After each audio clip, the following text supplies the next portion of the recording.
You make money, you get paid every 2 weeks, and somehow you still feel broke. Not just sometimes, but all the time. You check your account, and it feels like your money disappears instantly. If that sounds familiar, this video is going to show you exactly why that's happening. Let me ask you something. Have you ever looked at your bank account and thought, I make decent money, so why does it feel like I'm struggling? That feeling is not random. It's not just bad habits. There's a structure behind it, and once you see it, everything starts to make sense. Most people think the problem is spending. They think if they just budget better, everything will be fine. But here's the truth. Even people who budget, track expenses, and try to do everything right still feel stuck. So clearly, something else is going on. Let's start with your income.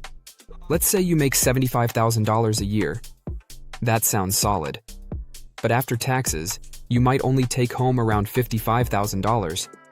Right away, your income shrinks before you even touch it. That's the first reality most people underestimate. Now here's where things really start to add up. The biggest expense for most people is housing. Rent or a mortgage has gone up significantly. In many places, people are spending 30 to 50% of their income just on housing. That means half your money is gone before anything else even starts. And here's something most people don't think about. When housing goes up, everything else feels tighter. Even if your salary increases, it often doesn't keep up with rising costs. So you feel like you're making more, but you're actually falling behind. Next is transportation. This includes your car payment, insurance, gas, maintenance, and repairs. When you add all of this together, transportation can easily cost thousands of dollars per year. And it's not optional. You need it just to function in daily life. Then there's food. Groceries have become noticeably more expensive. You walk into a store, pick up a few items, and somehow spend over $100. And eating out has become even more expensive. Small decisions here add up quickly over time. Now let's talk about something that doesn't feel big in the moment, but becomes significant over time. Subscriptions.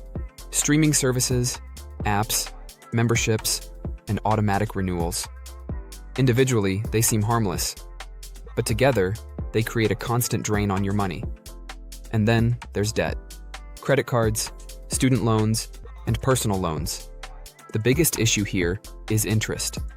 You're not just paying back what you borrowed, you're paying extra every single month. That slows down your ability to move forward financially. On top of all that, you have your everyday expenses, utilities, phone bills, internet, healthcare, and unexpected costs. These are the things that don't always show up in your planning, but they show up in your life. Now take a step back and look at all of this together. Housing, transportation, food, subscriptions, debt, and everyday expenses. When you combine all of these, your paycheck is already allocated before you even receive it. This is why it feels like your money disappears. It's not disappearing randomly. It's being distributed across multiple areas that are all increasing in cost at the same time. Here's where it gets even more frustrating. Costs are rising faster than income for most people. So even if you're doing better than you were before, it doesn't feel like it. In fact, it can feel worse. This creates a cycle. You work, you earn, you spend, and then you repeat. And because there's very little left over, it feels like you're stuck in place. But here's the turning point. The problem isn't just how much you make or how much you spend. It's whether you actually see where your money is going. Most people don't have full visibility. They don't see the patterns. They just feel the pressure. Once you see the full picture, something changes. You stop guessing. You stop feeling confused, and you start understanding your own financial behavior. So, what can you do about it? First, you need awareness. Track your money. Not to judge yourself, but to understand your patterns. When you see the numbers clearly, it becomes easier to make decisions. Second, prioritize what actually matters. Not every expense is equal. Some things are essential, and others are optional. When you understand your priorities, you can align your spending with what you truly value. Third, take control. This doesn't mean cutting everything out. It means being intentional. It means deciding where your money goes instead of wondering where it went. And finally, change your perspective. You're not bad with money. You're dealing with an environment that has changed. Once you understand that, you can adapt. At the end of the day, your money isn't disappearing. It's being used to support your life in a system that has become more expensive.